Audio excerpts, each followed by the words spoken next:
ఇది ఆ, కేంద్ర విద్యాశాఖ మంత్రి అయినటువంటి ధర్మేంద్ర ప్రధాన్ ఓకే రాజీనామా చేయడం జరిగింది. అది అందరికీ ఆల్రెడీ తెలుసు.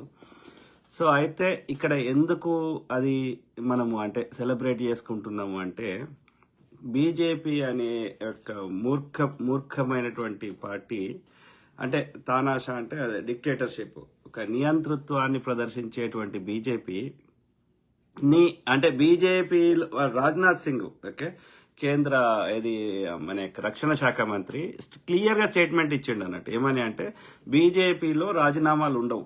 ఎందుకు ఉండవు అంటే మనం అర్థం చేసుకోవచ్చు. ఏంది అంటే మేము పర్ఫెక్ట్, మేము భూమి ఆకాశానికి వెళ్ళి ఊడిపడ్డ పార్టీ అన్నట్టు. భూమిలోకి ఇక్కడ భారతదేశంలో పుట్టిన పార్టీ కాదు. సో అంటే వీఆర్ పర్ఫెక్ట్, మేము ఏం చేసినా కరెక్టే, దోచుకున్నా కరెక్టే, మమ్మల్ని ఎవ్వరు అడగకూడదు అనేటువంటి ఒక నియంతృత్వము ఒక దోపిడీ చేస్తున్నటువంటిది. మేము రిజైన్ చేస్తున్నామంటే మేము మీ దగ్గర తప్పు చేసినాము అని ఒప్పుకోవాల్సి వస్తుంది అనేది వాళ్ళ బాధ. సో ఎన్ని తప్పులు చేసినా ఆ క్రమంలో వాళ్ళు ఏంది అంటే మేము రిజైన్ చెయ్యము. అట్లాంటి మూర్ఖమైనటువంటి ఇది మంచి నియంతలు వచ్చినప్పుడు మంచిగా జరిగింది చరిత్రలో. కానీ ఈ మూర్ఖపు నియంతలు సో అందుకే మీరు చరిత్రను చదవండి. ఇది ఒక రాజుకు వ్యతిరేకంగా ఎవరు మాట్లాడినా ఉన్నది వాస్తవం చెప్పినా తలలు ఎగరేసేటోడు రాజును పొగిడితే ఇది అగ్రహారాలు ఇచ్చేవాడు. సో అది పరిస్థితి. అది ఇప్పుడు నడుస్తున్నది. ఈ మనువాదము హిందుత్వం పేరు మీద సనాతన చెత్త పేరు మీద నడుస్తుంది. ఏంటి అంటే ఈ బ్రాహ్మణిజము మనువాదం ఈ చెత్త నడుస్తుంది. అట్లాంటి మూర్ఖులను కూడా ఒప్పించగలిగి వాళ్ళని తల వంచగలిగిన శక్తి భారతీయులకి, భారత నారీమణులకి. సో అందులో అన్ని కులాల వారు అన్ని మతాల వారు ఉన్నారు.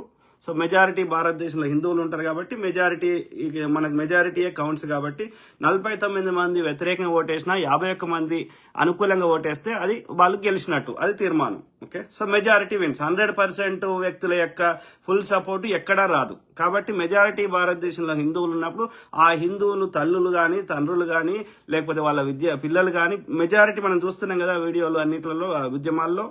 సో అక్కడ ఎవరు పిల్లలు తల్లిదండ్రులు తీసుకొని వస్తున్నారు. ఎందుకని? They are feeling the real pain.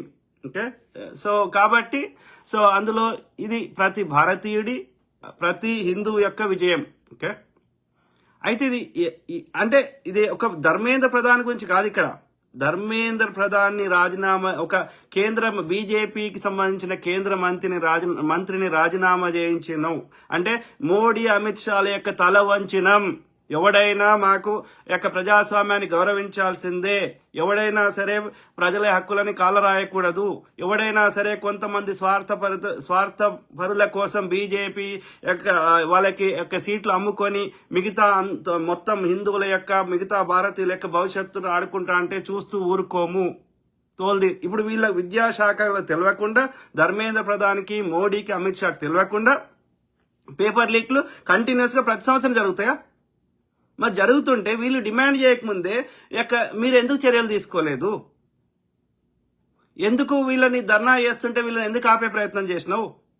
వాళ్ళని ఎందుకు బీజేపీ మీడియా సోషల్ మీడియాలో కానీ బీజేపీ సంబంధించిన ప్రధాన మీడియాల శాటిలైట్ మీడియాలో కానీ వాళ్ళు ఎవడు నీ ద్రోహాన్ని నీ దోపిడిని నీ అన్యాయాన్ని నీ వివక్షని ప్రశ్నిస్తే వాడు యాంటీ నేషనల్ ఓకే దేశద్రోహి, వాడు యాంటీ హిందూ. ఎట్లా రా చెత్త నా కొడక? నీవు ద్రోహం చేస్తున్నోడు దేశద్రోహియా లేకపోతే నీ ద్రోహాన్ని ప్రశ్నిస్తున్నోడు దేశద్రోహి? చెప్పండి. నువ్వు దేశద్రోహి అంటున్నోడు దేశానికి ఏం ద్రోహం చేసిండు? ఎవడి సొమ్ముని దోసుకున్నాడు? ప్రజలు కట్టే ట్యాక్స్ డబ్బులను నువ్వు అంటున్న దేశద్రోహులు దోసుకున్నారా? నువ్వు చెప్తున్నా దేశభక్తుడు అని చెప్తున్నా నువ్వు దోసుకుంటున్నావా? చెప్పురా అయ్యా. 200 లక్షల కోట్ల అప్పు చేసినావు భారతదేశంది. ఆ అప్పుకు లెక్క చెప్పురా అన్నోడు దేశద్రోహియా? అందులోకి వెళ్ళి దోసుకొని తిన్నోడు దేశద్రోహియా? చెప్పండి రా అయ్యా. ఎవడు యాంటీ నేషనల్? ఎవడు 5 నుంచి 10% కూడా లేనటువంటి అన్య మతస్థులను చూపెట్టి 90% హిందువుల యొక్క సొమ్ము దోసుకొని నీ ఈ యొక్క సోకాల్డ్ నార్త్ ఇండియాకి చెందిన బ్రాహ్మణ బనియాలు దోసుకొని మిగతా 90% మంది హిందువులలో ఎవరు? మళ్ళా బీసీ ఎస్సీ ఎస్టీలే. ఓకే సో వీళ్ళ సొమ్ము దోసుకొని నీ దోపిని ప్రశ్నిస్తే నన్ను యాంటీ హిందూ అంటావు. అరే మతం ఎందుకు వస్తుంది? పరిపాలన గురించి వచ్చినప్పుడు పరిపాలన గురించి మాట్లాడాలి, ప్రజా సమస్యల గురించి మాట్లాడాలి, ప్రజలు కట్టిన ట్యాక్స్ డబ్బులు ఎక్కడికి పోతున్నాయో మాట్లాడాలి. ఇక్కడ మతం ఎందుకు వస్తుంది? మతం ఈజ్ కంప్లీట్ డిఫరెంట్ టాపిక్. మతం అనేది ఒక వ్యక్తిగత విశ్వాసం. నమ్మేటోడు నమ్ముతాడు, నమ్మడోడు నమ్మడు. మీరు అన్ని మతాల్లో ఈ శతనాకొడుకులు అయినప్పటి నుంచి ఈ మూఢత్వాన్ని 2000-3000 సంవత్సరాల కింద పుట్టినటువంటి ఆ మూఢత్వాలను అన్నిటినీ ఎవడు ఆధారం లేకుండా అది మిత్ అంటారు. మిథాలజీ, మిత్ అంటే అది జరిగిందో లేదో ఎవరికి తెలియదు అని అర్థం. దాన్ని 2000 సంవత్సరాల కింద అప్పుడు ప్రజల ఆలోచన విధానానికి ఇప్పుడు అదే రుద్దుతాము అంటే అన్ని మతాల మీద విసుగు చెంది చాలా మంది వాస్తవాలు గ్రహించి ఏ దేవుని నమ్మడం అనేది వాళ్ళ సంఖ్య తగ్గుతుంది. నాస్తికుల సంఖ్య పెరుగుతున్నది రోజు రోజుకి. ఎందుకంటే ఇట్స్ ఏ పర్సనల్ థింగ్. నేను ఎవరిని మొక్కినా మొక్కకున్నా అది ప్రజా సమస్య కాదు, దానివల్ల ఎవ్వరికి నష్టం జరుగుతలేదు. కాబట్టి ఆ టాపిక్ ని తీసుకురాకూడదు. ప్రజా సమస్యలు 2014 కంటే ముందు నరేంద్ర మోడీ ప్రజా సమస్యలు మాత్రమే మాట్లాడిండు. మేము కూడా సెక్యులర్ పార్టీ అన్నాడు. 15 లక్షలు తెచ్చేస్తానడు. ఇట్లాంటి మాట్లాడిండు కానీ మతం గురించి మాట్లాడలే. కాబట్టి ప్రజలకు ప్రజా సమస్యలు, నీకు మతమే గొప్పదైతే నువ్వు బాబ్రీ మసీద్ గులగొట్టినప్పుడే నువ్వు వచ్చేటోనివి. నీకు మతమే గొప్పదైతే నువ్వు నీ బీజేపీ పార్టీ పెట్టినప్పటి నుంచి ఇప్పటివరకు అధికారం రాలేదు. ఒకసారి వాజ్పేయి గారు ఆయన సెక్యులర్ అనుకుంటే ఒకసారి వచ్చిండు కానీ 13 రోజులు ఉన్నాడు, ఒకసారి 6 ఏళ్ళు ఉన్నాడు అంతే. సో కాబట్టి ప్రజలు మతాన్ని ఎప్పుడు కోరుకుంటలేరు. నువ్వు చెప్పిన మతమే గొప్పదైతే పాకిస్తాన్ ఇలా బ్రహ్మాండంగా ఉండేది. నువ్వు చెప్పిన మతమే గొప్పదైతే ఆఫ్ఘనిస్తాన్ బ్రహ్మాండంగా ఉండేది. అర్థమైందా? కాబట్టి ప్రజలకి వారి యొక్క ప్రజా సమస్యలే ముఖ్యం. సో అన్నప్పుడు ఇలా కులాలకి మతాలకు అతీతంగా సో అది ఇప్పుడు ఎవరికి ఒక వ్యక్తికి ఒక పార్టీకి క్రెడిట్ ఇవ్వాల్సిన అవసరం లేదు. అది ప్రజల సమస్య ఉంది కాబట్టి ప్రజలే స్వచ్ఛందంగా వచ్చారు. అది కాక్రోచ్ జనతా పార్టీయో సోనం వాంగ్చుకో కాదు. వాళ్ళు యొక్క ప్రజల యొక్క బాధని అర్థం చేసుకుని వాళ్ళ యొక్క సాలిడారిటీ, వాళ్ళ యొక్క మద్దతు ప్రకటించారు. అది ప్రకాష్ రాజ్ గారు కావచ్చు, లేకపోతే రాహుల్ గాంధీ గారు కావచ్చు, ఇంకెవరైనా కావచ్చు. But it is the purely మనం గమనిస్తున్నాం కదా, స్వచ్ఛందంగా ఓకే ఇండియన్ యూత్ ఓకే యువకులు, ముఖ్యంగా అమ్మాయిలు ఓకే ఈవెన్ ఢిల్లీలకి కాదు, నీకు వాళ్ళ యొక్క డిమాండ్ కాదు. పరిపాలన అంటే ఈ బీజేపీ మూర్ఖులకి వెరీ అన్ఫార్చునేట్. ఏమనుకుంటారు వాళ్ళు, అమిత్ షా గాని మోడీ గాని మూర్ఖులు ఏమనుకుంటారు అంటే పరిపాలన అంటే అందరిని కంట్రోల్ చేయడము పరిపాలన. నో, కాదు. గుడ్ అడ్మినిస్ట్రేషన్ అంటే అందరికి వాడిని ఎట్లా వీని బలహీనతలు తెలుసుకొని లేకపోతే వాని లేని కేసులలో ఇరికిచ్చి వాని నోరు మూపించి వాళ్ళ లేకపోతే ట్రైన్లు రద్దు చేసి వాళ్ళని అక్కడ రాకుండా చేసేసి మీడియాలో వాళ్ళ మీద దుష్ప్రచారం చేసి వాళ్ళ యొక్క దేశద్రోహులని లేకపోతే వాళ్ళు తుగుడే గ్యాంగ్ అని లేకపోతే తీవ్రవాదులని లేకపోతే మీరే రాళ్ళేసి వాళ్ళు వేస్తుండ్రని దుష్ప్రచారం చేసి వాళ్ళని అణిచివేస్తాము, వాళ్ళకి మీద ప్రజల మద్దతు లేకుండా చేస్తాము. This is not called administration. దీన్ని అన్నారు పరిపాలన అని. పరిపాలన అంటే ప్రజల యొక్క బాధ లేనిది, వాళ్ళ సమస్య లేనిది, వాళ్ళ సమస్యలకు పరిష్కారాలు లేనిది, సమస్యలకు శాశ్వత పరిష్కారం ఎట్లా చూపెట్టాలి, ఒక అభివృద్ధి దేశాల్లో ఎట్లున్నాయి విధానాలు సక్సెస్ఫుల్ దేశాల్లో, అట్లాంటివి మనం ఎందుకు ఇంప్లిమెంట్ చేయలేము? ప్రతి సామాజిక వర్గానికి చెందిన ప్రజలకి, ప్రతి ఏజ్ గ్రూప్ కి, ప్రతి కులానికి, మతానికి చెందిన ప్రతి భారతీయుడు ట్యాక్సులు కడుతున్నాడు, ప్రతి భారతీయుడు భారతీయ చట్టాలు పాటిస్తున్నాడు. ప్రతి భారతీయుడి సమస్యను తీర్చడానికి నువ్వు ఒక సేవకుడిగా ఉంటా అని వచ్చినావు 5 ఏళ్ల కోసం. వచ్చినప్పుడు అది ఎట్లా చేయాలి, వాళ్ళ యొక్క సమస్యలు ఎట్లా తీర్చాలి అనేది ఆలోచించడమే పరిపాలన అంటారు. అందరి యొక్క యోగక్షేమాలు చూడడము, అందరి యొక్క అవసరాలను తీర్చడానికి నీ వంతు కృషి చేయడము, వాళ్ళ యొక్క డిమాండ్లు 10 న్యాయమైన డిమాండ్లు ఉంటే 10 మనం ఒకటేసారి నెరవేర్చే శక్తి లేకపోయినా 4 అయినా నెరవేర్చి నేను మెల్లమెల్లగా మిగతా కూడా నెరవేర్చడానికి ప్రయత్నం చేయడం పరిపాలన అంటారు. అంతే అవునా కదా? ఒక తండ్రి బాధ్యత, ఇంట్లో ఉన్నటువంటి అందరి యొక్క యోగక్షేమాలు కానీ వాళ్ళ అవసరాలు తీర్చడం తండ్రి కానీ తల్లి కానీ బాధ్యత ఉంటుంది. అంతేగాని వాళ్ళని నోరు మూపిస్తా, వాళ్ళని నీ బలహీనతలు తెలుసుకొని పబ్లిక్ లో పెడతా, ఇంకోటి చేస్తా, దాన్ని అన్నారు పరిపాలన అని. అదిమి పెట్టడము, వాళ్ళని రిస్ట్రిక్ట్ చేయడము, వాళ్ళ మీద దుష్ప్రచారం చేయడం, దీన్ని అన్నారు పరిపాలన అని. అందుకోసం నిన్న అక్కడ కూర్చుని పెట్టలే, అందుకోసం వాళ్ళు నీకు ట్యాక్సీలు కడతలేరు. వాళ్ళు పెట్రోల్ పోయించుకుంటే నీకు ట్యాక్స్ కడుతున్నారు, వాళ్ళు వేరే దేశం నుంచి వస్తువు ఇంపోర్ట్ చేసుకుంటే నీకు ట్యాక్స్ కడుతున్నారు, వాళ్ళు యొక్క ప్రతి వస్తువు కొనుక్కుంటే దాని మీద జీఎస్టీ కడుతున్నారు. ఎందుకోసం కడుతున్నారు? నువ్వు వాళ్ళ సొమ్ము దోసుకొని నీ ఇష్టమైన దోసుకుంటావు. నువ్వు వాళ్ళని అడిగితే వాళ్ళ మీద బాష్పగోళాలు ప్రయోగిస్తావు, లేకపోతే టియర్ గ్యాస్ ప్రయోగిస్తావు, లేకపోతే వాటర్ క్యానన్స్ ప్రయోగిస్తావు. ఇందుకోసం ఆ వాటర్ క్యానన్స్ కూడా ఎవరి పైసలు? వాళ్ళ పైసలే. ఆ పోలీసులకు జీతాలు ఇస్తుంది ఎవరు? ఆ ర్యాపిడ్ యాక్షన్ ఫోర్స్ జీతాలు ఇస్తుంది వాళ్ళ పైసలే. వాళ్ళ పైసలతో వాళ్ళని కొట్టించి మనం కొట్టురా అని చెప్పడానికి నీకు పైసలు ఇచ్చిర్రా? వాళ్ళు నీకు ట్యాక్సులు కట్టేటోళ్ళు నీకు దేశద్రోహులైనరా? జవాబుదారీతనము, అకౌంటబిలిటీ నీకు ఉండాలనా లేదా? ఎవరినో అంటాడు, 60 ఏళ్ల కింద చచ్చిపోయిన నెహ్రూని బ్లేమ్ చేస్తాడు ఇప్పుడున్న సమస్యలకి. వాళ్ళు మంచిగా లేదంటేనే, వాడు స్కాములు అంటేనే, వాడి మీద ఉన్నాయి లేని బురద వెళ్తే, అరే వీడు ఇంత గొప్పగా చెప్తున్నాడు కదా, వానికంటే వాడు ఎంత మంచిగా చేసినా వానికంటే ఇంకా మంచిగా చేస్తా అంటుండు కదా అని నీకు అవకాశం ఇస్తే, ఆ అవకాశాన్ని దుర్వినియోగం చేయడంతో పాటు ప్రజాస్వామిక వ్యవస్థను నిన్ను చంపేసి సిబిఐని, ఈడీని కేవలం ప్రతిపక్షాలకు లేకుండా చేయడానికి వాడుకొని, ప్రతిపక్షాల్లో ఉంటేనేమో అన్యాయం చేసిన వాళ్ళు, దోపిడీ చేసిన వాళ్ళు, స్కాములు చేసిన వాళ్ళు అయినరు. అదే బీజేపీలో జాయిన్ అయితేనేమో వాళ్ళు నీతి మంత్రులుగా తయారైనరని ఈ సంస్థలన్నింటి బీజేపీ అనుబంధ సంస్థల లెక్క మార్చుకొని ఎన్నికల కమిషన్ ని నామమాత్రం చేసి సార్ పేరు మీద ప్రతిపక్షాల ఓట్లు లేకుండా చేసేసి వీటి కోసం చేయలే వాళ్ళు. ఇట్లా కాదు, ఇది కాదు పరిపాలన. అర్థమైందా? కాంగ్రెస్ కూడా ఇట్లా అనుకుంటే నువ్వు అధికారం రాకపోతుంటివి. వాళ్ళు కూడా ఇట్లనే ఎన్నికల కమిషన్ దుర్వినియోగం చేసి ఉంటే, ప్రజాస్వామిక సుప్రీంకోర్టును కోర్టు పని చేయనీయకుండా ఉంటే నువ్వు ఎట్లా వచ్చిన అధికారంలోకి కదా? సో కాబట్టి అది దట్స్ నాట్ ద వే. నువ్వు మంచి సుపరిపాలన చేస్తే నీకు మళ్ళీ ఓటేస్తారు, నువ్వు చేయకపోతే ఇంకోనికి ఇస్తారు అవకాశం. ఇట్లనే చేసినావు అనుకో, ఇట్లనే నిర్బంధం చేసినావు అనుకో, ఇట్లనే ఇబ్బంది పెట్టినావు అనుకో, చాలా దేశాల్లో ఏమైందో మన దేశంలో అదే అవుతుంది. నువ్వు ప్రతి ప్రజాస్వామిక వ్యవస్థను దుర్వినియోగం చేస్తే యూరోప్లో అనేక దేశాల్లో అయింది, మన చుట్టుపక్కల అనేక దేశాల్లో అయింది. ఈ జెన్జీ ఉద్యమాలు ఇంకో 10 రెట్లు పెరిగినాయి అనుకో, ఏమవుతుంది? మన దేశ ప్రధాని ఏ నేపాల్కో, ఏ భూటాన్కో, ఇంకే దేశంకో ఏ మెలోడీకో పారిపోవాల్సి వస్తుంది. అవునా కాదా? సో అర్థమవుతుంది వాళ్ళకి. ఇలా రైతుల ఉద్యమాలు 13 నెలలు చేస్తే వాళ్ళని కూడా ఏమన్నారు? దేశద్రోహులు.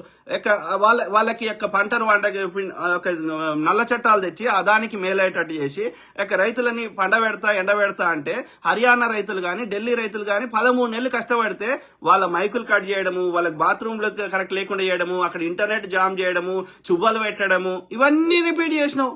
అయినా లాస్ట్కి ఏమన్నావు? ముచ్చిసే గల్తీ హోగా అని మళ్ళీ వచ్చి ఏడ్చినావు. ఎందుకు ఏడ్చినావు? నీ బలహీనతలు కప్పించుకోవడానికి, అది నెగిటివ్ ఎమోషన్ గా మారకుండా ఉండడానికి. వాళ్ళని కూడా దేశద్రోహులను, వాళ్ళని కూడా ఖలిస్తానీలను, దేశానికి తిండి పెడుతున్న రైతులని, దేశానికి మన యొక్క మోర్ దాన్ 50-60% పంజాబ్ సిక్కులే మన యొక్క ఆర్మీగా మన దేశాన్ని కాపాడుతున్నారు. దేశద్రోహులు అన్నావు. ఎందుకని? నీ దోపిడీని ప్రశ్నించినందుకు, నీ అదానికి మొత్తం దోషి పెడతా అంటే వద్దన్నందుకు. ఇదేం సంస్కారం రా అయ్యా?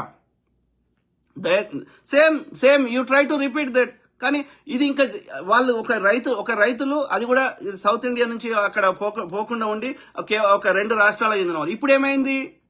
ఈ జెన్జీని కంట్రోల్ చేసే శక్తి నీకు లేదు. నీకు అర్థమైపోయింది. ఎందుకంటే ఎక్కడ ఉద్యమాలు వచ్చినా జెన్జీ ద్వారానే వచ్చినాయి, ఈ యంగర్ జనరేషన్ ద్వారానే వచ్చినాయి. సో వాళ్ళు ఎవరిని చెప్తే తినరాళ్ళు. ఓకే, వినరా? నువ్వు ఎన్ని ఇబ్బందులు పెట్టినా, వాళ్ళ యొక్క ఇంటర్నెట్ కట్ చేసినా, వాళ్ళ యొక్క మొత్తం అవేంటి ఊచలు పెట్టినా, ఎన్ని పెట్టినా వాళ్ళు విన్నరా? తోలు తీసి కూర్చుండే పెట్టారు. సో ఈ ఢిల్లీ దాకానే ఉందా అది? ఇప్పుడు ముంబైకి, బెంగళూరుకి, కలకత్తాకి, మిగతా నగరాలకు కూడా వ్యాప్తి చెందుతుంది. ఇక అప్పుడు భయం పట్టింది సార్కి. ఈ అమ్మ ఇది ఏటో పోయేటట్టుంది, ఇక కేవలం ధర్మేంద్ర ప్రధాన్ దగ్గర ఆపితే బెటరు, మళ్ళీ ప్రధాని దాకా వచ్చింది అనుకో, నేను ఏ భూటానికి పోవాలి, ఉన్నాయి కూడా దోసుకునే పరిస్థితి ఉండదు అని బీజేపీ ఆర్ఎస్ఎస్ మూర్ఖులు, ఆ బనియాలు, ఆ బ్రాహ్మణులు, ఉత్తర భారతీయ ఆర్యులు, సో వాళ్ళకి భయం పట్టుకున్నది. అంటే అట్లాంటి తానాశాలకి, అట్లాంటి మూర్ఖులకు కూడా భయం పెట్టించగలిగిన శక్తి భారతీయ యువతకి ఉంది అనేది మనం గ్రహించాలి. Okay, so it's genuine issue.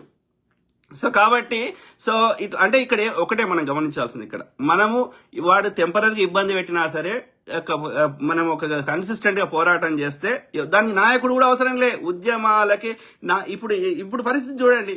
ఇప్పుడు ఆయన ఎవరు? సోనం వాంగ్చుక్ ని అరెస్ట్ చేశారు. అరెస్ట్ చేస్తే ఉద్యమం ఆగాలి కదా, మరి ఆగిందా? ఆగలే. దీప్కే అన్నాడు, దీప్కేకి ఆయనకు ఆరోగ్యం బాగాలేదు ఏదో అన్నారు. ఇప్పుడు ఆగిందా? రాహుల్ గాంధీ అన్నారు, ఆయన వచ్చిండు, ఆయన అరెస్ట్ చేశారు. ఆగిందా?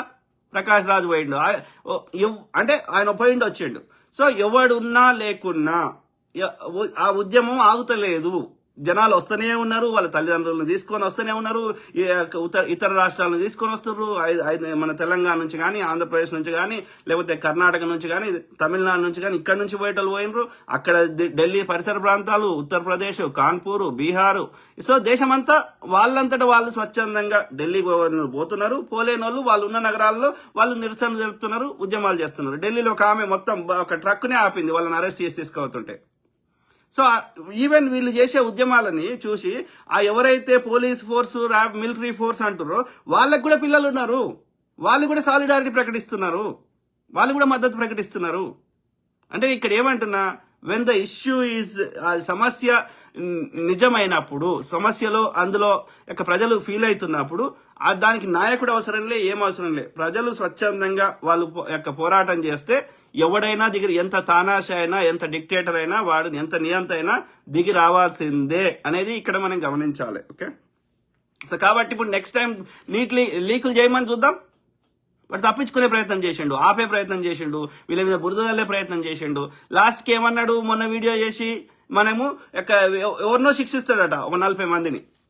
అంటే నీకు తెలియకుండా, నీ అనుమతి లేకుండా, నీ శాఖలో ఏం జరుగుతుందో నీకు తెలియకుండా జరిగినాయా?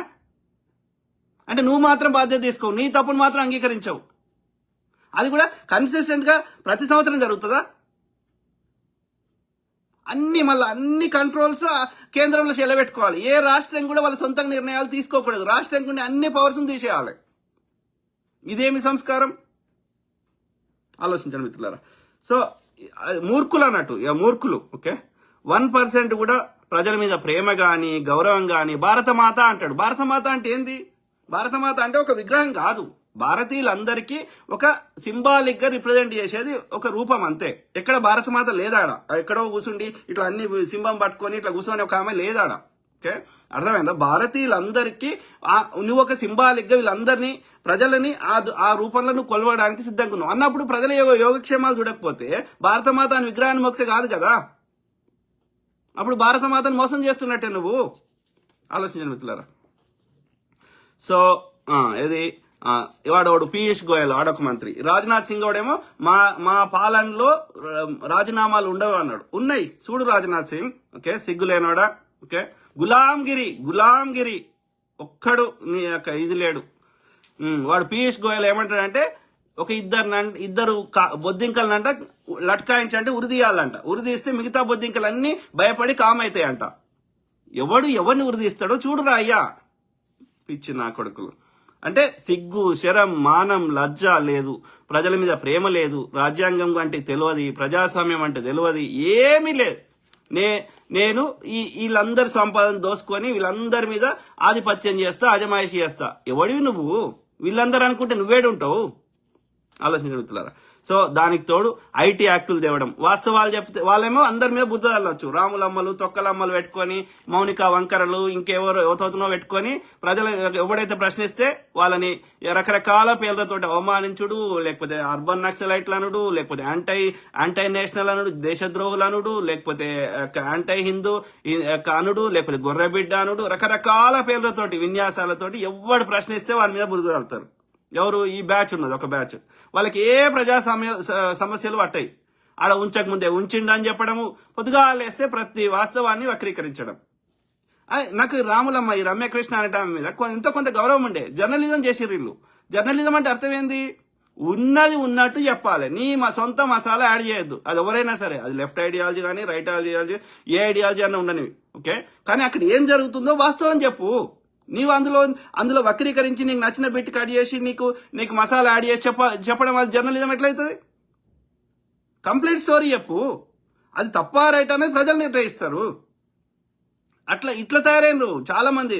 90% జర్నలిస్టులు అని చెప్పి, జర్నలిజం చేసిన వాళ్ళు, మామూలు వాళ్ళు, అనలిస్టులు, వాళ్ళు వేరే ముచ్చట. వాళ్ళ అభిప్రాయం వాళ్ళు చెప్పుకుంటారు, అనలిస్టులు, విశ్లేషకులు.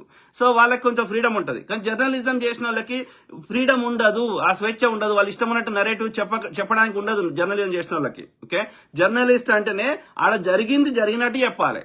అది అందులో దాని అర్థమైంది, పరమార్థమైంది అనేది ప్రజలు వాళ్ళ ఇష్టం.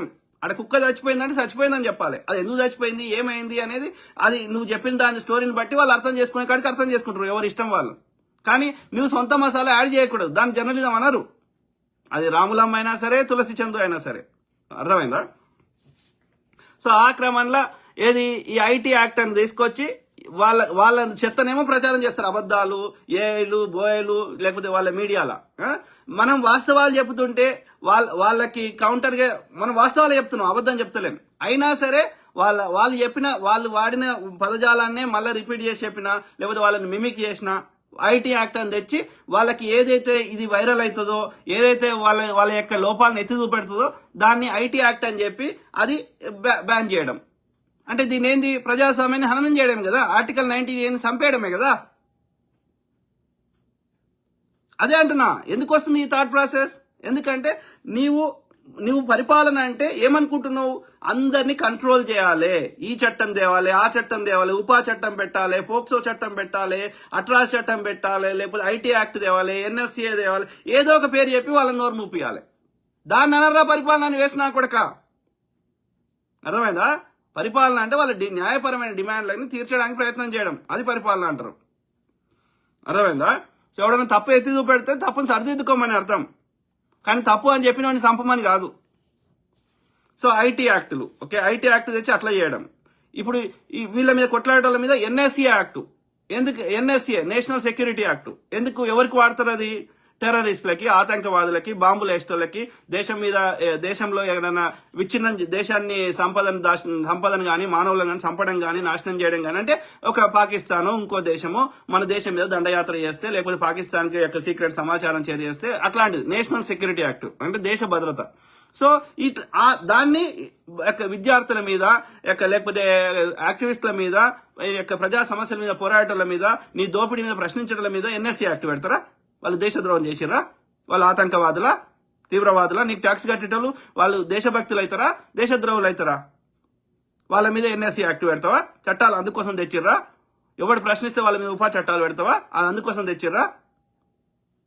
దానికి ఈ బీజేపీకి సంబంధించిన మీడియాలు, నేషనల్ మీడియాలు వత్తాసు పలకడమా? వాళ్ళని సోనం వాంగ్చుక్ యాంటీ నేషనల్ ఎప్పుడైండు? ఎందుకైండు? ఎక్కడ ద్రోహం చేసిండు? ఒక్క ఎవిడెన్స్ చూపెట్టండి. ఆయన ఏ దేశంతో కుమ్మక్కాడు? ఏ దేశానికి ఆయన ఇన్ఫర్మేషన్ ఇచ్చేంత స్థాయిలో ఆయన ఉన్నాడా? భారత ఆర్మీలో పనిచేస్తుండా? ఆయన చైనా తరపున ఇంకో దేశం తరపున పోరాడిండా? ఏం చేసిండు ఆయన? దేశద్రోహం ఏం చేసిండు? అట్లా విద్యార్థులు ఏం చేసిండ్రు? నువ్వు ఎన్ఎస్సీ చట్టం ఎట్లా పెడతావు? దానికి కోర్టులు స్వతంత్రంగా పనిచేయాల్సిన కోర్టులు ప్రభుత్వంలో ఎవడు ఉంటే వానికి అనుకూలంగా మాట్లాడతారా వాళ్ళు? అందుకోసం ఉన్నాయా? పరిపాలనని, అధికారాన్ని బ్యాలెన్స్ అండ్ చెక్స్, ఒక విభాగం తప్పు చేస్తే ఇంకో విభాగం సరిదిద్దే విధంగా పెట్టినరా వీటిని. అర్థమైందా? ఇప్పుడు ప్రభుత్వానికి ఎన్ని పవర్స్ ఉన్నాయో కోర్టులకు కూడా అన్ని పవర్స్ ఇచ్చిర్రు.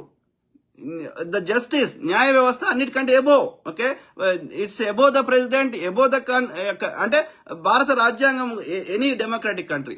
సో అందులో కోర్టు అనేది ఇండిపెండెంట్ పనిచేయాల్సిన వ్యవస్థ. ప్రభుత్వంలో కానీ ఎవరైనా తప్పు చేస్తే వాళ్ళని శిక్షించే అధికారం కానీ, వాళ్ళని సరిదిద్దే అధికారం కానీ కోర్టుకుంది. కానీ కోర్టు అనేది ఒక బీజేపీ అనుబంధ సంస్థలకు పనిచేయడానికి లేదు. మరి ఇప్పుడు ఏమైంది? వాళ్ళ నియమించే అధికారం వీళ్ళ శైలి పెట్టి తప్పు చేసిరు. ఓకే, సో అది తీసేయాలి, ఆ పవర్స్ తీసేయాలి. వాళ్ళని ప్రజలే ఎన్నుకోవాలి. ఈ దరిద్రులని ఎట్లయితే ప్రజలు ఎన్నుకుంటారో ఆ ఇండిపెండెంట్ గా పనిచేయాల్సిన వ్యవస్థల అది ముఖ్య అధికారులని, చీఫ్ ఎలక్షన్ కమిషన్ అధికారిని, అదే విధంగా వీళ్ళందరినీ మన ముఖ్య కోర్టుల చీఫ్ జస్టిస్లని, సుప్రీంకోర్టు కానీ హైకోర్టు కానీ ప్రజలే ఎన్నుకోవాలి. అప్పుడే ఎంతో కొంత నిష్పక్షపాతంగా పనిచేసే అవకాశం ఉంటుంది. లేకపోతే ఈ అన్ని మోడీ అనుబంధ సంస్థలు లెక్క పనిచేస్తున్నాయి, సిబిఐ, ఈడీ, అవన్నీ వాటన్ని డైరెక్టర్లు అన్ని ప్రజలే ఎన్నుకోవాలి. సో అది రాజ్యాంగంలో మార్పు చేసుకోవాలి అది. ఓకే, అర్థమైందా? సో అది మిత్రులారా, చాలా వరకు చెప్పినట్టున్నా. సో మీ కామెంట్స్ అవుదాం. వెరీ అన్ఫార్చునేట్, ఎవడు మాట్లాడితే వాడిని ఇబ్బంది పెట్టుడు, లేకపోతే వాళ్ళ మీద బురదాలుడు, ఇదారా సంస్కారం? మహేందర్ రెడ్డి, మీరు కరెక్ట్గా మాట్లాడతారన్న. Thank you brother, thank you. వాస్తవం చెప్పాలి కదా బ్రదర్, వాస్తవమే మాట్లాడాలి కదా. మనకేమి మూర్ఖులు అంటే వాళ్ళకి తెలుసు వాళ్ళు తప్పు చేస్తున్నారని తెలుసు. వాళ్ళ దగ్గర కొంతమంది ధనవంతుల పిల్లల దగ్గర, ధనవంతుల తల్లిదండ్రులు ఉంటారు కదా, వాళ్ళ పిల్లలకి చదువుకునే ఓపిక లేదు. ఓకే, వాళ్ళకి అంత పోటీని తట్టుకునే ఓపిక లేదు. లేకపోతే నీకు పైసలు ఉన్నాయి కదరా, వ్యాపారం చేసుకో. కానీ వాళ్ళకి డాక్టర్ కావాలంటే ఏం చేయాలి? ఎన్ని కోట్లైనా పారవస్తాం, కరెక్టే అని చెప్పి వాడు పేపర్ లీక్ చేస్తాడు. లీక్ చేస్తే మిగతా బతికేమవుతుంది? అది హైలీ కాంపిటేటివ్ ఎగ్జామ్. సో కోట్ల మంది అప్లై చేస్తే అలా వేల జాబ్లు ఉంటాయి. ఉన్నప్పుడు ఏమవుతుంది? అరమార్కు కొంచెం అటు ఇటు వచ్చినా అది మొత్తం తేడా అయిపోతుంది. అంటే ఇంతమంది భవిష్యత్తు వాళ్ళు డాక్టర్కి ఏంది? అది ఈవెన్ యూపీఎస్సీ అయినా అదేంది 2 times 3 times లాంగ్ టర్మ్ మొత్తం పైసలు ఖర్చు పెట్టి హాస్టల్ ఉండి లక్షలు ఖర్చు పెట్టి 3 ఏళ్ళైనా చదువుకునే వాళ్ళు ఉన్నారు. ఓకే, సో అట్లాంటిది వాళ్ళ భవిష్యత్తు ఆడుకుంటా అంటే ఎంతవరకు కరెక్ట్? నోవే. రమేష్ చెవల, జై భీమ్ రావు బ్రదర్. ఎవడు మాట్లాడితే వాడిని అడ్డం దొడ్డం. వాడున్నాడు పవన్ కళ్యాణ్, సిగ్గుశరం లేదురా గాడిది. నువ్వు షేకువీరా అని చెప్పినావు. ఇవాళ ఇంత జరుగుతుంటే పాపం పిల్లలు వచ్చి ఉద్యమం చేస్తుంటే ఇన్ని కనిపిస్తలేవా? ఇన్ని ఛానళ్ళు, ఇన్స్టాగ్రామ్లు, కొన్ని ఇండిపెండెంట్ పనిచేస్తున్న యూట్యూబ్ ఛానల్ ఏం కనిపిస్తలేవు వాస్తవాలు. వాళ్ళు ఢిల్లీలో ఉంటాము, నేను నా యొక్క అంజుమ్ ఆయన చేస్తున్నాడు, చాలా మంది చేస్తున్నారు, అలా కనిపిస్తలేవా? నేను ఇప్పుడే ఒకటి చూసిన, ఏంది, నేను ఐఐటీలో ఢిల్లీలో చదువుతున్నా అని వాళ్ళ అమ్మని తీసుకొని వచ్చిండు. అట్లా ఎంతో మంది ఆడపిల్లలు వాళ్ళ తండ్రిని తీసుకొని వచ్చారు. అవే కనిపిస్తలేవరా? పవన్ కళ్యాణ్ లుచ్చనా కొడుక దేశద్రోహులకు చేరిరంటావు బోసుడికే. అంటే ఎట్లానే చేసి వీళ్ళ కాదు, ఈ ముండకొడుకు వీరికి బీజేపీతో కుమ్మక్కయి జగన్ దింపి అధికారం రాగానే అన్ని మర్చిపోయాడు. వాడు సిద్ధాంతం మర్చిపోయాడు, అన్ని మర్చిపోయాడు. సంస్కారం అనేది ఉండాలి కదా, వాస్తవాలు మాట్లాడాలి కదా. నీట్ పేపర్ లీక్ అయింది వాస్తవం కదా రాములమ్మ. మరి అయినప్పుడు ఎవడు అధికారంలో ఉన్నాడు? ఎవరి ఆధీనంలో నీటి పేపర్ నడుస్తున్నది? గతంలో ప్రతి రాష్ట్రానికి వేరు ఉంటుండే. మన రాష్ట్రమే ఎంసెట్ ఇంజనీరింగ్ ఎట్లుండే, మెడిసిన్ కూడా మనమే కండక్ట్ చేసేవాళ్ళం. అట్లా జిప్మర్ అని రకరకాలుగా ఉంటుండే. రకరకాల ప్రతి రాష్ట్రముడు ప్రతి ఇన్స్టిట్యూషన్ వాడు సొంతంగా ఎగ్జామినేషన్ పెట్టుకుంటుండే. ఇవన్నీ వద్దని నువ్వు అన్ని కంట్రోల్ నీ చేయాలకు తెచ్చుకున్నావు, ఒకటే నీట్ అని చెప్పి. మరి ఇప్పుడు ఈ నీ చేలున్నాక నీవు బీజేపీ పాలనలో జరిగితే, ఇప్పుడు కాంగ్రెస్ హయాంలో ఏదైనా జరిగితే కాంగ్రెస్ స్కామ్లు అన్నావు. బీజేపీ హయాంలో జరిగినప్పుడు కాంగ్రెస్ ఎట్లయితుందిరా బాధ్యత? కాంగ్రెస్ హయాంలో జరిగితే కాంగ్రెస్ బాధ్యత, బీజేపీ హయాంలో జరిగితే నెహ్రూ బాధ్యత కదా. సిగ్గుశరం లేదు రాములమ్మ?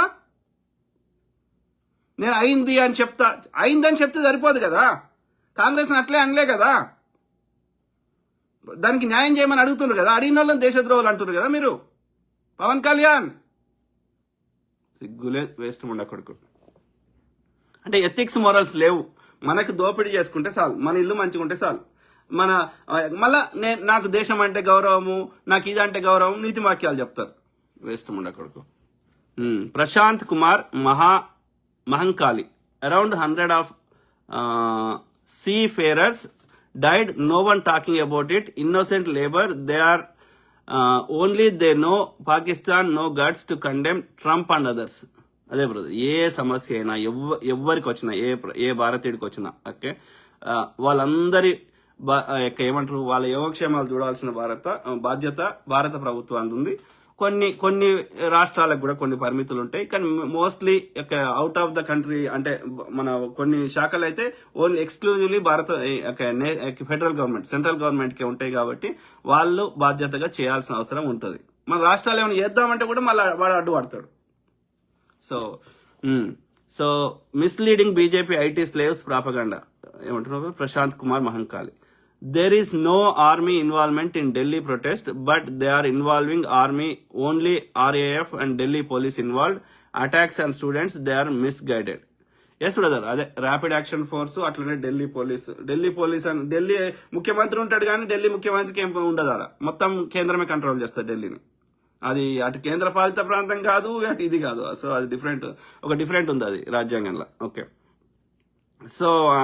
సో అయితే ఆర్మీ లేకపోవచ్చు కానీ, బట్ ఎవరున్నా సరే వాళ్ళైతే పాపం వాళ్ళని ఏమంటారు, ఇప్పుడు వాళ్ళని కూడా మనం ఏమనలేని పరిస్థితి. ఇప్పుడు వాళ్ళు చెప్తే లేదనుకో, వాళ్ళు రాజ్యాంగాన్ని పాటించే ప్రయత్నం చేశారు అనుకో, వాళ్ళని కూడా ట్రాన్స్ఫర్ చేస్తారు కదా. ఇప్పుడు గతంలో ఆర్బీఐ డైరెక్టర్ ఒక ఆయన ఉంటే, ఆ ఆర్బీఐ కింద ఉన్న ఎమర్జెన్సీ ఫండ్ బీజేపీకి ఇవ్వమంటే, బీజేపీ ఎన్నికల కోసం అంటే ఆయన తీసేసి ఇంకొని పెట్టుకున్నాడు. అర్థమైందా? సో ఇప్పుడు మొన్న ఢిల్లీ చీఫ్ ని మార్చేసిండు. మోడీ చెప్తుంటే, అమిత్ షా మోడీ చెప్తుంటలేరని. సో ఏం చేయమంటావు? వీని అనుకూలం మొన్న బీజేపీకి కొమ్ము కాష్టం పెట్టుకొని వీడే రాళ్ళు చేస్తాడు, వీడే బ్యాడ్జ్ లేకుండా చేస్తాడు. బీజేపీ కార్యకర్తలు పంపించి ఆడ రాళ్ళు వేసి పోలీసుల మీద అన్ని చేసి నిరసనకారులు చేశారని ప్రచారం చేయడం. అంటే ఎంత కుట్ర, ఎంత ద్రోహం. వాళ్ళ నిమిత్త మాత్రం మనం వాళ్ళని కూడా తప్పు పట్టలేం. పాపం వీడు చెప్పినట్టు వినకపోతే వాళ్ళని కూడా తీసేస్తాడు కదా. సో కాబట్టి మనం తప్పు పట్టాల్సింది చేయిస్తున్నాం సోర్స్ని. మూర్ఖులు అంటే వాడి స్వార్థపరుడు అని తెలుసు, వాడి స్వార్థాన్ని బయటకు రాకూడదు అంటే ఈ నాటకం అంతా ఆడాలి. వేరే వాళ్ళది తప్పనే ప్రూవ్ చేయాలి. సిగ్గుండాలి, సిగ్గు. ఇండియాలో తక్కువ ఉంటాడు, వేరే దేశాల్లో ఎక్కువ ఉంటాడు వాడు. ఇప్పటివరకు నరేంద్ర మోడీ ఇన్ని దేశాలు తిరిగిండు కదా, మన దేశ ఏ ప్రధాని తిరగలే. ఇందిరాగాంధీ గారు ఇంత ఓలేవా, ఇంక్లూడింగ్ బీజేపీ ప్రధానమంత్రి అయిన వాజ్పేయి గారు ఇన్ని దేశాలు తిరగలేదు, నెహ్రూ గారు తిరగలేదు, అంత ఇంటర్నేషనల్ పాపులారిటీ ఉన్నా కానీ. ఓకే, మన్మోహన్ సింగ్ గారు తిరగలేదు, పివి నరసింహారావు గారు తిరగలేదు. ఇన్ని దేశాలు తిరిగిండు కదా, మన దేశానికి ఒక్క రూపాయి కానీ ఒక డీల్ కానీ తీసుకొచ్చింది చెప్పండి దయచేసి. అదాని నథింగ్ బట్ మోడీయే. అదానికి 15% ఇస్తాడు, మొత్తం మోడీకే. తనకు కాంట్రాక్టులు తెచ్చుకున్నాడు తప్ప మన దేశానికి భారత ప్రజలకు మేలయ్యేది ఇన్ని తనకు అవార్డులు తెచ్చుకున్నాడు. ఎవరికి ఇయ్యలే ఇంతవరకు, ఆ దేశాలు ఎవరికి ఇయ్యలే వీనికి తప్ప. అంతకుముందు అవార్డు లేదు, తర్వాత వీడికి ఇచ్చినాక మళ్ళీ అవార్డు ఉండదు. సో ఎందుకని వాడికి ఏదో మేలు చేస్తే కానీ నష్టం ఏదో జరుగుతుంది మోడీకి అదానికి తప్ప మిగతా వాళ్ళందరికీ నష్టం జరుగుతుంది. మిగతా ప్రధానులు ఇన్ని దేశాలు తిరిగారు కదా, మనకి ఏదో ఒక డీల్ చేసుకొచ్చారు వాళ్ళు. కానీ వీడు పోయేది ఎవరి పైసలతో పోతాడు? వీడు ఉండే విమానం కానీ, వీడు ఉండే హోటల్ కానీ, వీడికి అన్ని అయ్యే ఖర్చు కానీ 1000 కోట్లు మన పైసలతోటి, మనం కట్టే GST తోటి, మనం కట్టేటువంటి పెట్రోల్ మీద కట్టే ఎక్సైజ్ ఇన్కమ్ తోటి. మనం లీటర్ పెట్రోల్ పోసుకుంటే మోడీ 30 రూపాయలు తీసుకుంటాడు. ఇంటర్నేషనల్ బ్యారెల్ $20 అయినా మనకి రేటు తగ్గియాడు. అలా ఇథనాల్ కలిపినా పికప్ తగ్గినా మనకి రేటు తగ్గియాడు. మరి అమెరికాలో ఇథనాల్ కలుపుతారు కానీ వాడు రేటు తగ్గిస్తాడు. ఇథనాల్ కలిపిన తక్కువ రేటు ఉంటుంది, ఇథనాల్ కలిపింది ఎందుకంటే మైలేజ్ తేడా అవుతుంది, అది ఆక్టేన్ లెవెల్ డిఫరెంట్ ఉంటుంది. కానీ మన దగ్గర ఏం చేసినా రేటు తగ్గియారు. ఎందుకని? కాంగ్రెస్ హయాంలో ఇంటర్నేషనల్ బ్యారెల్ రేటు తగ్గితే మనకు తగ్గేది. వాడు ట్యాక్స్ 3 రూపాయలే తీసుకున్నాడు డీజిల్ మీద, వాడు పెట్రోల్ మీద 9 తీసుకున్నాడు. వీడు 33 చేసిండు. 10 రేట్లు ఇస్తారు వాడన్నా దొంగ. ఇవి అడిగితే నేను దేశద్రోహి అంట. వాడు దొంగ, వాడు దేశద్రోహి. వాడి దేశద్రోహాన్ని నేను ప్రశ్నిస్తే నువ్వు హిందువు కాదు. హిందువుకేం సంబంధం రా? నీ దోపిడీ ప్రశ్నించినప్పుడు దోపిడీ గురించి మాట్లాడు. హిందువు ఎందుకు వచ్చింది మధ్యలో? మూర్ఖులు. Trump said I don't want to end Modi political career. What does it mean? They don't talk about that. ఎందుకంటే సో మోడీ యొక్క బలహీనతలు ట్రంప్కు తెలుసు. ఫస్ట్ థింగ్ ఒకటి, వాళ్ళకి గులాంగిరి ఎందుకు చేస్తున్నాయంటే వాళ్ళకి లాభం అయ్యే విధంగా ఉంది. వీడాడు ఉంటేనే వాళ్ళకి లాభం అవుతుంది. ఓకే, సో వీడు దిగిపోతే భారతదేశం బాగుపడితే వాళ్ళ యొక్క ఆధిపత్యం పోతుంది అన్నట్టు, వాళ్ళ హెజిమనీ పోతుంది.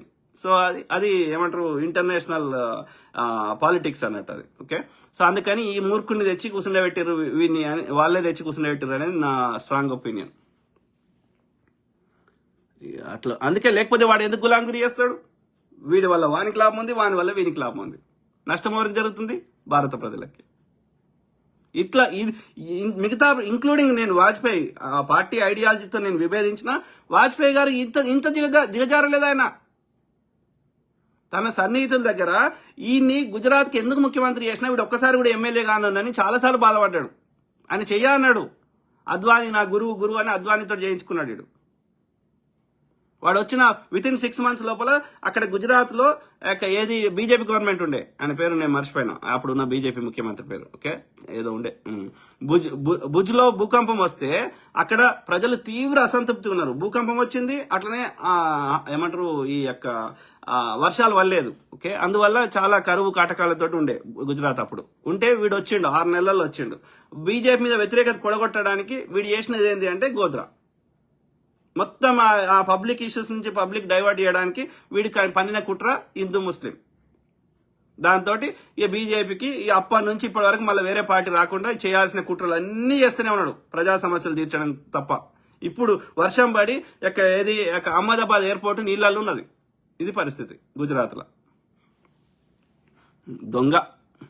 Prashanth Kumar Mahankali. What about 21 billion which is Trump saying for election aid? అదే బ్రదర్, మొత్తం ట్రంప్ అనేట ఆయన మూర్ఖుడు ఉన్నాడు, ఈడో మూర్ఖుడు ఉన్నాడు, ఇద్దరు సేమ్ డిట్టో. ఓకే, ఒక్క ప్రజా సమస్య వాళ్ళ తప్పులను అంగీకరించారు. ట్రంప్ ఉన్నాడు, ఎంతసేపు బైడెన్ తిడతాడు. ఇప్పటికొచ్చి 1.5 years అయింది, ఎకానమీ సంకనాకిపోయింది. అమెరికా అంటే ఒక రెస్పెక్ట్, ఒక డిఫరెంట్ ఉండే. ఇవాళ మొత్తం యుద్ధాలు ఇదే ఉంది. యుద్ధాలు ఇన్ని మానేసిన అంటున్నాడు. మరి ఎందుకు జరిగింది గాజా యుద్ధం? ఎందుకు జరుగుతుంది ఇప్పుడు ఇజ్రాయెల్ ఇది ఇరాన్ వారు? మొత్తం ప్రపంచ ఎకానమీ ఎట్లా దొబ్బింది? ప్రతి దేశం ఎందుకు ఇబ్బంది పడుతుంది? కానీ ఆయన ఏ రెస్పాన్సిబిలిటీ తీసుకోడు, ఆయనకి ఏం సంబంధం లేదు. అంటే బైడెన్ అంటాడు. లేదు అంటే ఒక 1% కూడా లేనటువంటి ఇమిగ్రెంట్స్ చూపెట్టి మొత్తం ఇతని యొక్క ఫెయిల్యూర్స్ నుంచి ప్రజల దృష్టి మరల్చాలి. లేకపోతే ఆయన కూడా మతం వాడుకోవాలి, మతం పేరు మీద ఓట్లు దండుకోవాలి. Same ditto copy, no difference.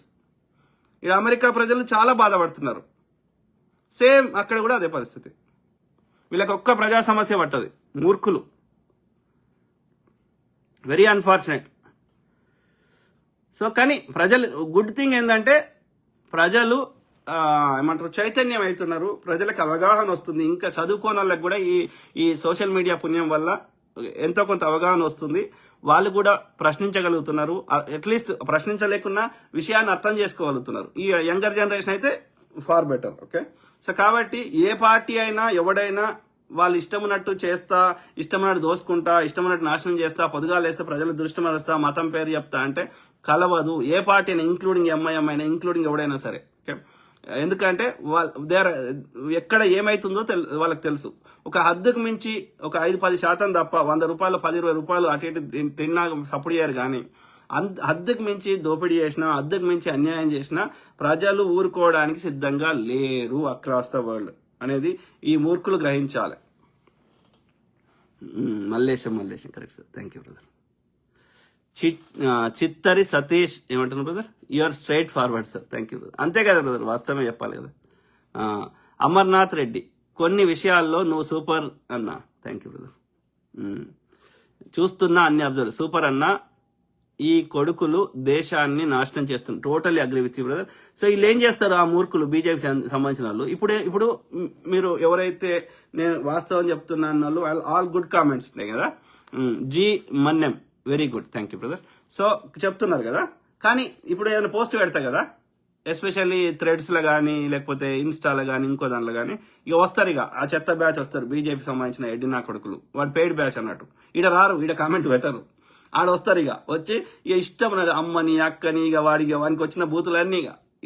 ఎందుకంటే ఆ పోస్ట్ ఎక్కువ అలా వాస్తవం ఉంది, ఎక్కువ మందికి రీచ్ అయ్యే అవకాశం ఉంది అంటే ఇక కథం, ట్రోలింగ్ చెత్త. ఇది అది పెయిడ్, వాళ్ళకి పెయిడ్ చేయడానికి కూడా ఎవరి పైసలు, మళ్ళీ మన పైసలే. Very unfortunate. Thank you to all my brothers, sisters, friends, every one. Okay, Kaja thank you brother. So అది మిత్రులారా, ప్రతి అంశం మీద అవగాహన చేస్తా, అట్లనే మీ తరఫున వాయిస్ ఇస్తా. ఓకే, అందరం బాగుండాలి, అందులో మనం ఉండాలి. మన ప్రతి పైసా మనం కష్టపడ్డది, అది అందరికి అందాలి. అది మన ట్యాక్స్లే కాదు, భూగర్భ ఖనిజాలు కావచ్చు, లేకపోతే నదులు కావచ్చు, అన్ని అందరి భారతీయులకి అందాలి. ఎవడో దోసుకుంటా అంటే చూస్తూ ఊరుకోకూడదు. ఓకే, అన్యాయాన్ని ప్రశ్నిద్దాం, మనం భారతదేశాన్ని అన్ని రంగాల్లో అభివృద్ధి చేసుకుందాం. ఓకే, ఒక్కడెవడో ఎవరిదో వాణి ఒక బీజేపీ సంబంధించిన మూర్ఖులదో, ఒక బ్రాహ్మణుడో, ఒక బీజేపీ చెందిన బనియాలో ఆర్య బ్రాహ్మణులు కాదు, ప్రతి భారతీయుడికి ఇది మతం అనేది అది పూర్తిగా వ్యక్తిగత విశ్వాసం. అది నమ్మేటోడు నమ్ముకొని దానివల్ల ఎవరికి మూఢనమ్మకం వల్ల నష్టం జరుగుతుంది తప్ప అది కూడా వాని వ్యక్తిగతంగా జరుగుతుంది, అందరికి జరగదు, సమాజానికి జరగదు. సో మూఢనమ్మకం లేకుండా మతం ఒక దేవుని మొక్కితే ఆ దేవుని మొక్కోవడం మంచి జరుగుతుంది అనుకుంటే జరుగుతుంది, లేకపోతే లేదు. కానీ దానివల్ల నువ్వు ఒక దేవుని మొక్కడం వల్ల నాకు నష్టం కానప్పుడు దాని తెరువు నేను ఎందుకు పోతా? అది నాకేం అవసరం? నువ్వు ఎవరినైనా మొక్కుకో, నాకు అనవసరం. నేను అడగా నువ్వు ఏ మతం అని నాకు తెలుసుకోవాల్సిన అవసరం కూడా లేదు. ఆడైతే వడలేడు, అది మాత్రం చెప్పగలుగుతా. ఆడొవ్వడైతే లేడు పైన మనుషులు గాలే లేదు. కొంచెం భూమి మీద గుట్ట మీదకి ఎక్కితే, ఒక హిమాలయాలు ఎత్తుపర్వతం ఎక్కితే గాలే లేదు. మనం ఇది పెట్టుకోవాలి, ఆక్సిజన్ది. గాలి భూమి మీదనే ఉంది, ఎత్తుపోయినా కొద్ది లేదు, స్పేస్లో లేదు గాలి, చంద్రుడి మీద లేదు. గాలే లేదు, నీళ్ళే లేవు. ఆడ ఎవడో ఉండి 800 కోట్ల మంది ఒక భూమి మీద ఉన్న జనాలను ఏ గ్రహం మీద మనుషులు ఏ జీవి లేదు. భూమి మీద ఉన్న 800 కోట్ల మందిని ఒకడు కూర్చుండి కంట్రోల్ చేసి వీడు ఏం చేస్తుండు, వీడు తిన్నాడా, వీడు వండడా అని చూస్తాడా? ఎవరిని చివరి తామరపుడు పెడతారు. వాడెవడో పూజ చేస్తే గురుగ్రహం తిరగడం దశ మార్చుకుందా ఎక్కడన్నా? భూమి రోజుకి 24 గంటలలో ఒక రౌండ్ వేస్తున్నది. మరి ఒక సెకండ్ అటు ఇటు కావచ్చు కదా, ఎందుకైతే లేదు? చేయొచ్చు కదా, మీ మంత్రాలతోటి, మీ పూజలతోటి, మీ నమాజులతోటి, మీ ఇంకోటితోటి. అంటే నేను ఏమంటున్నా, ఆడెవ్వడు లేడు రాయే, మనం చెప్తే ఎవడు ఆడినటోడు లేడు, ఏ గ్రహం విన్నది ఎవడినాడు. ఓకే, ఆ గ్రహం అది ఎట్లా తిరిగినా మనకు వచ్చే నష్టం కానీ లాభం కానీ లేదు. కాబట్టి అదంతా త్రాష్ చెత్త. అయినా సరే నమ్ముకొని దానివల్ల నష్టం కానప్పుడు అది మనలాంటి వాళ్ళు తెలుసుకోవాల్సిన అవసరం లేదు. కాబట్టి మతం తెరువు మనం పోవాల్సిన అవసరం లేదు. మనకు ప్రజా సమస్యలే ముఖ్యం, సింపుల్, కులాలకు మతాలకు అతీతంగా. షేక్ మీరా, థ్యాంక్ యూ బ్రదర్. మల్యాద్రి, అది ఎందుకు వచ్చింది దేవుడి కాన్సెప్ట్ అంటే, మనిషికి కష్టం వచ్చినప్పుడు, ఇంత టెక్నాలజీ లేనప్పుడు, సకాలంలో వర్షాలు పడనప్పుడు ఏమైంది, పైన వర్షము ఎవడో కూసుండి పడవస్తున్నాడు అన్న ఆదిమానవుడి కాన్సెప్ట్ నుంచి వాడు అనుకొని ఏ దిక్కు దివానం లేనప్పుడు ఆ పైన మొక్కితే అది జరుగుతుందేమో అని అట్లా స్టార్ట్ అయింది దేవుడి కాన్సెప్ట్. దాన్ని అబ్యూజ్ చేసి దేవుడి పేరు మీద నీ బలహీనతని, నీ మానసికంగా మెంటల్ స్ట్రెస్, ఆ స్ట్రెస్ నుంచి నిన్ను ఉపశమనం చేయడానికి వాడు నీ బలహీనతని వాడు క్యాష్ చేసుకుంటున్నాడు అంతే. అది అన్ని మతాలు ఉన్నారు దొంగలు. ఓకే, మళ్ళీ ఒక మతం అని మళ్ళీ తిడతారు. సో ఏది ఏమైనా మనం ప్రజా సమస్యలే మనకి focus. Okay, let's make it simple. Malyadri Baddipudi ఏమంటారు బ్రదర్? సార్ మీరు very dareful. Thank you brother. Thank you to all my brothers, sisters, friends, everyone. Okay, మాట్లాడుతూనే ఉంటా. ఓకే, మనము సమస్యల్ని పరిష్కరించుకుందాం. ఓకే, సామరస్యంగా, ప్రజాస్వామిక పద్ధతిలో, శాంతియుతంగా. ఓకే, అది ఎప్పుడు సాధ్యం? మనకు విషయ పరిజ్ఞానం వస్తే తప్పకుండా మనందరం ఐకమత్యంగా పోరాటం చేయగలుగుతాం. ఓకే, సాధి మిత్రులారా. So have great times always and take care and by. Good night.